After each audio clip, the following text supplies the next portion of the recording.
Hello, everyone. My name is Joanna from Endeavor Poland, and I'm thrilled to welcome you to our discussion panel about the rise of global Polish founders. We will dive into why going global is worth it, how to come up with a global idea, how to approach international expansion, and whether taking your business worldwide is as daunting as it seems, or maybe not. Gentlemen, it's a great pleasure to have you here with us.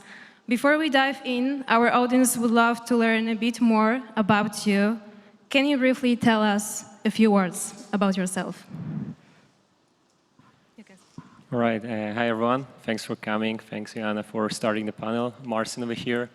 I'm co-founder of RedStone Oracles. We are the fastest growing blockchain oracle globally right now, top 3 when it comes to the number of clients and the size of them.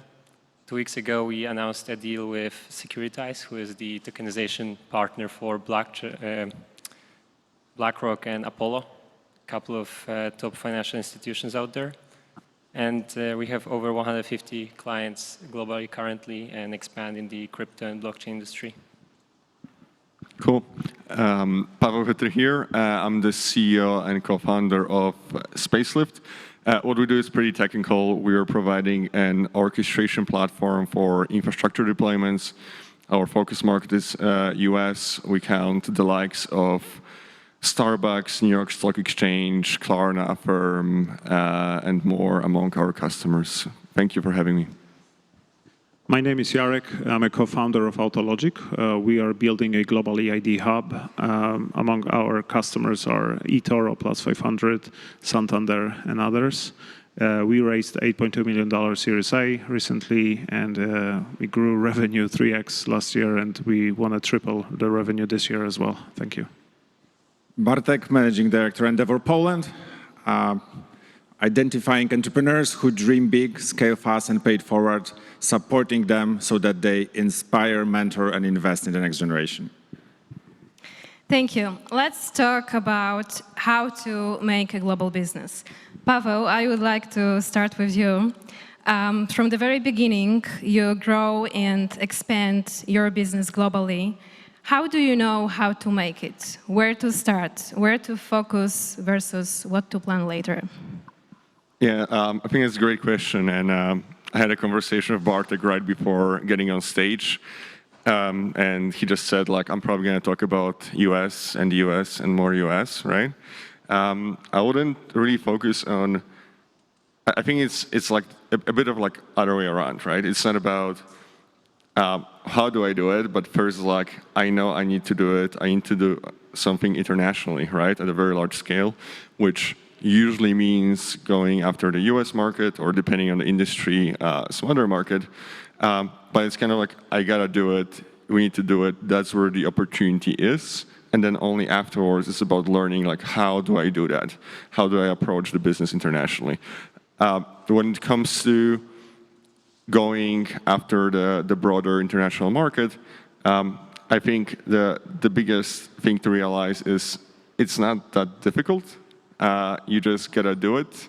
It doesn't really matter if you're going to the UK, Germany, or US or wherever. It's all about your resilience. It's all about your skills. It's all about your really pure grit to get things done. Thank you. Jarek, you are one of the Y Combinator alumni. What were the biggest mental shifts you had to make to compete internationally?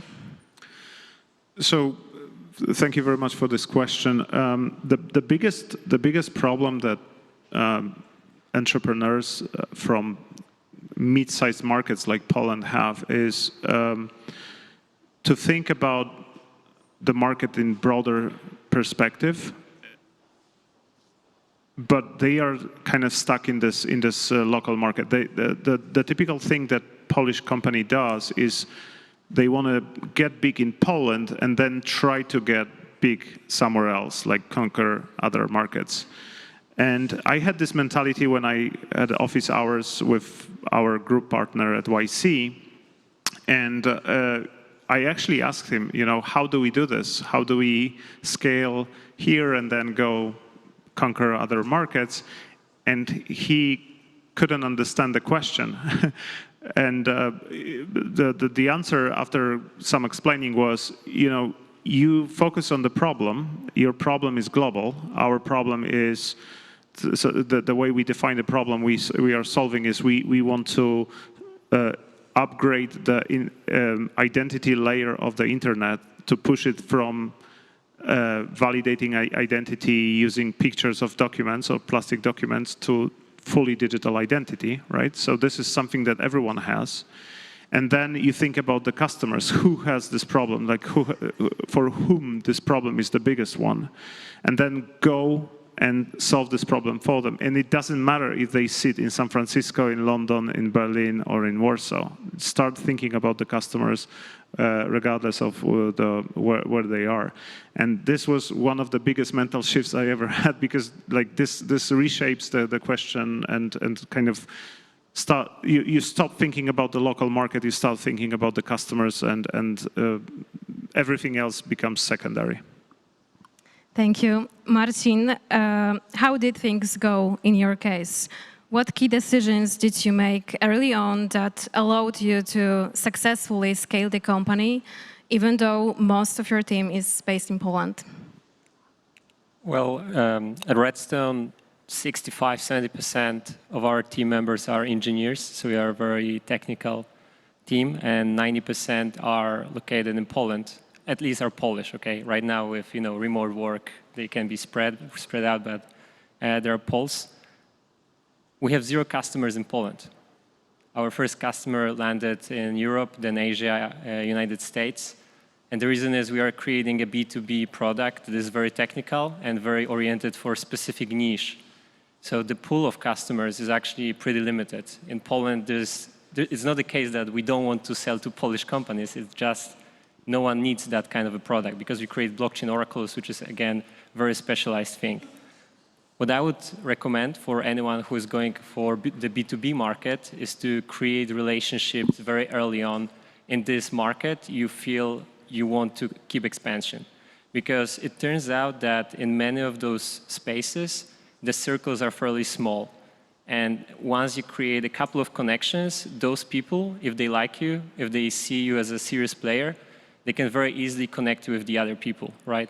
Here I'm talking specifically about B2B, where the relationships are predominantly important, and the chances you're going to meet the same person in 3 years, and it turns out that person has way more significant role, is very, very high.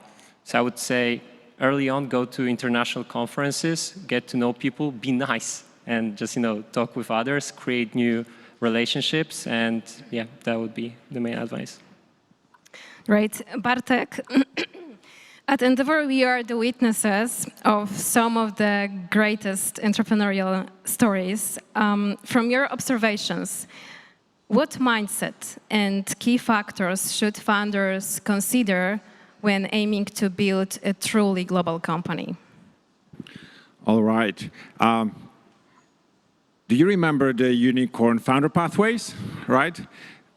So I would say don't start a new company, right? Like don't. Join successful entrepreneurs and learn from them, and then get their support in your business. Now, your job, I would say, is to prove me wrong, right? And like Jarek got to Y Combinator. Yeah, that shows really global mindset, and that's quite an effort. You have to get in, and you have to, not only show up, but also, play full out. Marcin is proving that you can start a business anywhere. It can be a global category leader or top 3 company globally out of Poland, right? Yeah, and Paweł, as far as I know, has done 3 businesses, right? And you don't know that, but he landed from New York City to Warsaw just 2 hours ago. That's a commitment, right? Amazing. Let's shift gears and talk about challenges. Because we all know that running a business is not a straight lane, and growth is always about pain. While many people talk how great it is to start a business, very few are honest how difficult it is. what challenges did you face when expanding beyond Poland, and how did you overcome them? Who would like to start? Marcin? Well, in blockchain and crypto industry, as mentioned, we create a B2B product. So it's all about finding the right person that we want to chat with and potentially like expand the business with. When we started in 2020 and I was going to the first international conference after COVID, you remember COVID, this virus that flipped our life for over a year. 2021, November, I go to Lisbon for ETH Lisbon. I'm passionate, I'm very energetic. I know the strengths of our products. I start to talk with people, and then they say, hey, where are you from? I'm saying, I'm from Poland. Oh, right, I stop listening to you. I mean, at least I give you 50% discount on what you're telling me or the quality of the product that you're producing. So early on, we did encounter that being team from Poland could mean like something less quality or shady or whatever. But the good thing is, right now when I go to conferences in 2025 and end of 2024, when I tell people I'm from Poland, people are associated with really strong technical teams, excellent product, and hardworking people. So at least in my case, I can truly witness that shift over the years as I go over there. And how to overcome them? Prove it. Prove them wrong. I mean, they say, like, for example, hey, you're from Poland, probably your product cannot be the same quality. Show them the product, and even if it's not good enough of a then, come back in 3 months, in 6 months, in 12 months and say, hey, we are improving. Like, show them the traction and they're going to respect it a lot. At least that was my case. Paweł? Yeah, I think in terms of challenges, right, I would say especially if you do need to expand internationally and you do need to hire people locally, probably the #1 challenge, especially initially, is hiring the top talent, right? If you don't have the network there locally and you don't have the right connections, it's very hard to get the right people on board. I mean, once you get, of course, to a certain level and you're recognizable and you have larger customers, then it's much, much easier because people know who you are and they want to join the company, they want to join the rocket ship. But initially, I would say this is probably one of the biggest challenges, right? Like getting the right people on board, getting the people who trust the business. But very often it doesn't only apply to you because you're coming from Poland or somewhere else, but it's just kind of like not only you're a very small business that is getting off the ground, but at the same time, those are 2 founders from Eastern Europe building something in the US. So I would say this is usually the challenge I see. And I saw it both at Spacelift and at FitPass previously. But again, you just gotta go through that, right? Like you gotta hustle, you gotta figure it out, you gotta build connections, you gotta have the first top performer on your team. You get the first top performer and you're able to convince them. Then this person is able to attract other people and you just keep building on that, right? So you just gotta start somewhere, right? There is nothing. As long as you're trying really hard and you're hustling, you're going to get there. It might just take a bit more time. Jarek?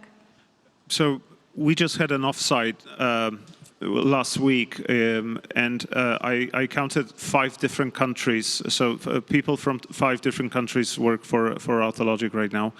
And one of the reasons that we can hire those people is that we, from the start, prepared organization and everything that we did for kind of multinational environment.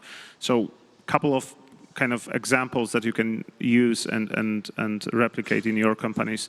So the first thing is everything was in English from the start. So we had, of course, Slack channels that are in Polish because some of the teams are fully Polish, so it makes no sense to speak in English on them. But for example, product documentation, technical documentation, everything was in English. So it's very easy to, first of all, talk to the international customers, but also to onboard international employees because everything is in English and you are kind of ready for this expansion. What I think as a challenge and what we kind of noticed is that if you hire people from different countries, Some of the countries look deceptively similar to ours from the culture perspective, but are not.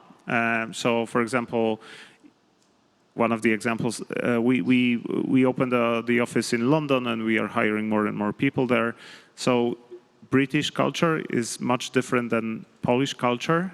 And again, very concrete example, how you communicate and what you say and how direct your communication is are completely different.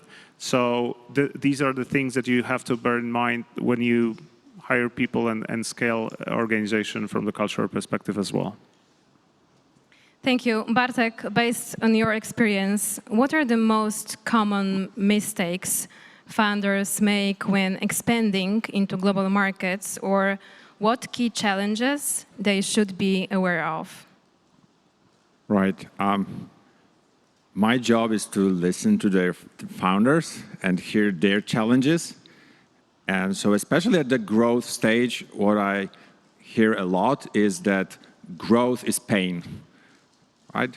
Growth is pain. You're constantly out of your comfort zone, proving that your technology and product is top-notch, chased by competitors. You have to hire the top talent, and qualify every day, and you face cultural challenges. So you have to constantly kind of redefine yourself, and as your company is growing, you wake up every quarter or a year in a different company, in a bigger company with more complex challenges, right? So then what I believe it comes from the entrepreneurs that network of trust is important, because you're challenged by your shareholders, investors, board of directors. You have your co-founders and you hire top executives, and you're responsible for people, and you're eventually responsible for the customers. That's a lot of pressure. So having that ability, even for this 1% of your time, to be able to interact with a trusted network of other entrepreneurs, that can be a lot of help. Big dreams, ideas, and global ambitions require certain types of people. People to have passion-driven individuals who share your vision. How to attract, identify, and retain the right talent to drive ambitious growth? Any thoughts on that? I think I'm qualified to answer this question, or at least I've had experiences. So there are, I think, a couple of factors. One is build something big and try to go as fast as possible. Why? The most talented, ambitious people want to be part of a rocket ship, and unless you're able to provide them with opportunities to grow and to build something significant, then it's very hard to keep them, right, and to attract them. So try to build the vision for the company. Dream big, again, what you just said, right? Like dream big as a company and give this opportunity to people so they can grow. And by the way, for those of you who are ever thinking about starting a business, I like to repeat it to many people, it doesn't really matter if you're building a really tiny local business or a large international business. The amount of work is the same, but there is way more fun in building a big one. So if you ever think about it, go for the big one, shoot for the moon. You might end up in a good place. So I would say just try to build something ambitious. And I will give you very quickly an example. Spacelift is probably one of very few companies out of Poland building developer tools, which gives us a very big edge when we are, for example, hiring here locally. You can go work for Google, Dropbox, and no offense, but you're probably going to build a tiny piece of a feature, on the last page. But being able to join something where you're really making a difference that is kind of coming out of here, that's a big differentiator.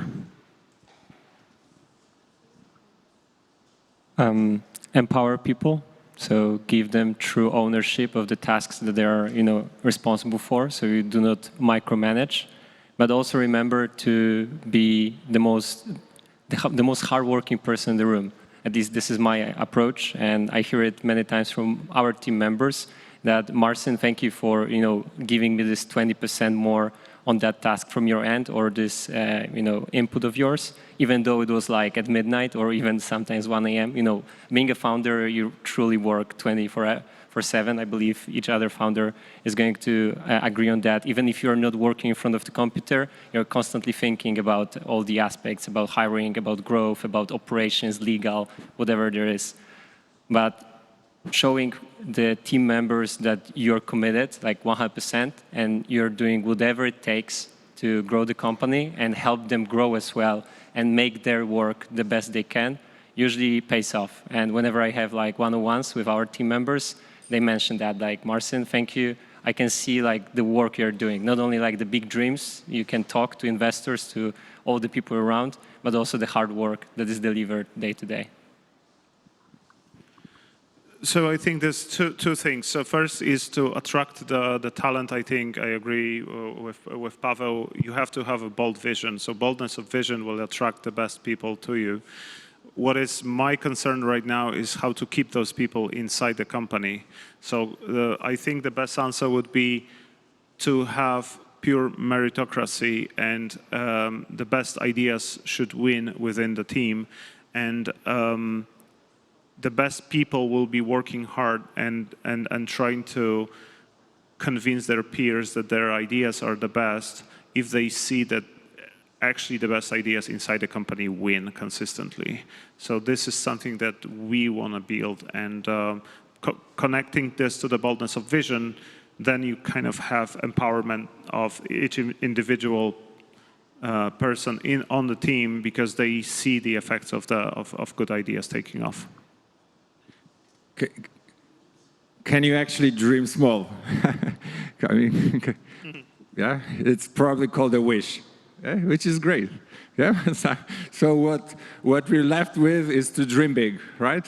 Go for it, right? It's what I hear here as well. Like, part of it is, I believe, is having relevant people around. Yeah, that's what we hear here. But like being able to connect with relevant people. So I have a challenge. I need to get your head around something, right? I've never met a person who expanded enterprise software business to Middle East. Yeah, who do I talk with, right? So those connections, if they're relevant, I think they are fuel for big dreams, because they make those dreams more tangible, more grounded, and more possible, because we break them down into one specific case study or feedback of someone who's been there, who's done that, and that can help us believe more that it is possible. Thank you. Now let's dive into some key lessons learned during your entrepreneurial way. Looking back on your journey of scaling a company, what were the most unexpected or the most valuable lessons you learned? Who would like to start? Paweł? Well, I'm thinking there are probably too many. I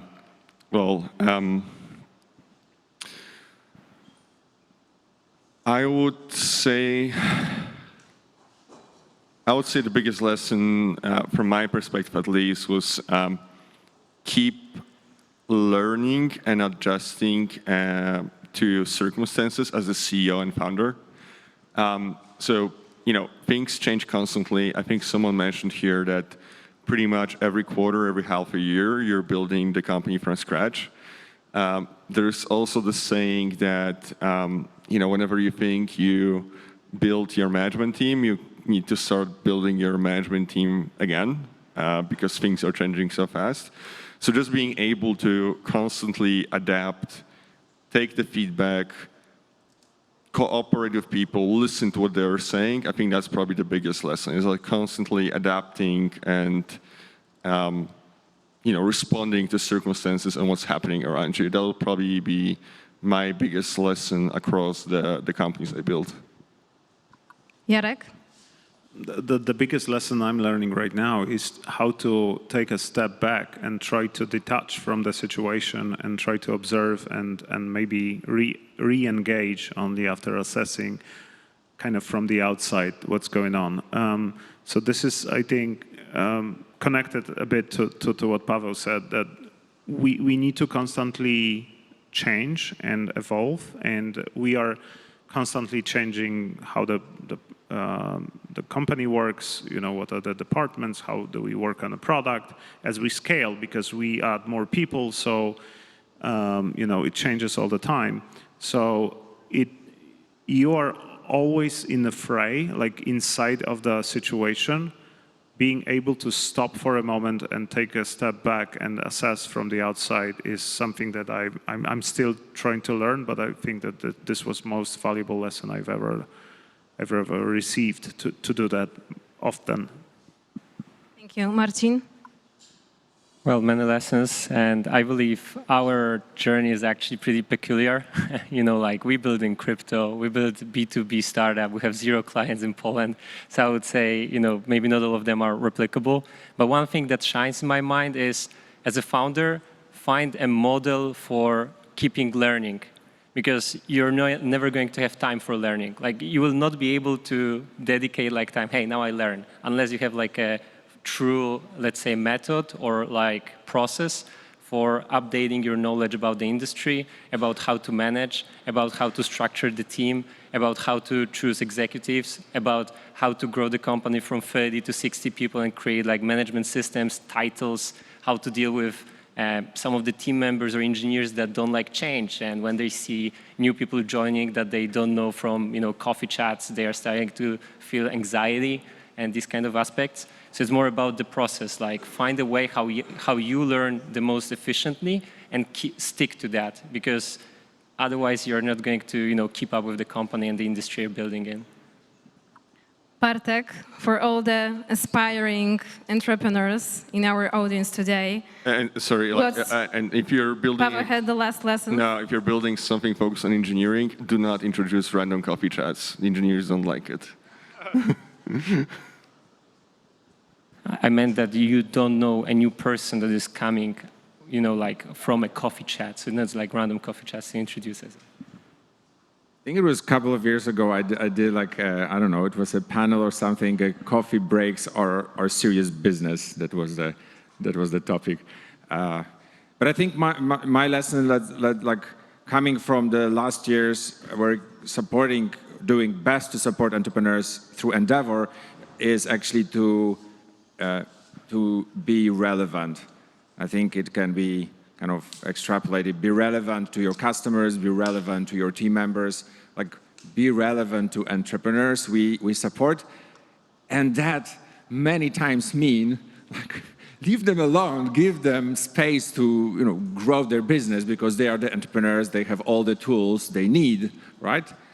Like if they share a challenge and we hear that, then we're ready to support them. So this being relevant is a big lesson to me. I have this mindset, I want to help, but it's not always relevant, right? Be relevant. And maybe second one, that's also, I'm personally quite ambitious, and that means like going for it, right? So sometimes to take a break, or at least enjoy what you do. I enjoy being in Endeavor. We have a minute left, and before I let you go, I wanted to ask a few rapid-fire questions. Ready? Yep. What's the most exciting thing about being a founder? Marcin. Being at the steering wheel. You're never on the passenger seat, you're on the steering wheel. Either you hit the tree, or you're going to go for a very long, successful road. You're, the owner. For some, it's not pleasant. For me, it's pretty exciting. I would say there are not too many of those. because it's really hard work. But I would say from my perspective, the biggest one is really intellectual simulation, right? You're constantly working, thinking, and building, and so on. Or so your brain is just constantly working. So you never really get bored. I would say that's the biggest piece. The most exciting thing for me is working with the best people in the world. This is really exciting. I always amazed that these people want to work with me. So that's awesome. Thank you. I think the entrepreneurs have just said it. And the last one, what does the phrase dream big mean to you? In one sentence. Making a dent in the universe, that's the thing. If you hit the nail, you're truly like a top 1 global company. By hit the nail, I mean you achieve the success you're aiming for. Yeah, to me, just like go as big as possible. Bartek? If you're solving a problem and it's a global problem, it's a global problem, so it's big. Perfect. It's always worth looking at the best and learning. Thank you so much for your time today and for sharing your insights with us. I hope we were able to inspire some of our audience to take a risk and build something truly global. Congratulations on what you have achieved so far and my best wishes on your path ahead. So be positive and stay resilient about your future ventures and go big. Thank you. Thank you, guys. Thank you. Thank you very much. Thank you.